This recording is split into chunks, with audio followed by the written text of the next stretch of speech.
சொல்லுப்பா. ஐஸ்கிரீம் வாங்கி கொடுப்பா. காசு இல்லப்பா, நீ கொஞ்சம் உள்ள போறியா? ப்ளீஸ் பா. ஏய், ஏதாவது பழைய புக்ஸ் எடுத்து போடு, ஐஸ் கொடுப்பாங்க. நீ எப்படி சொல்றியோ அப்படியே பண்றப்பா.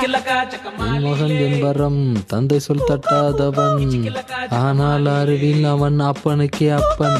டேய், எந்த புக் எடுத்துட்டு போற? அப்பா உனக்கும் அம்மாவுக்கும் கல்யாணம் ஆச்சுலப்பா. அந்த ஆல்பத்திலயும் போட்டோவே இல்ல. அதுக்கு தான் அதை போய் எடைக்கு போட போறேன்.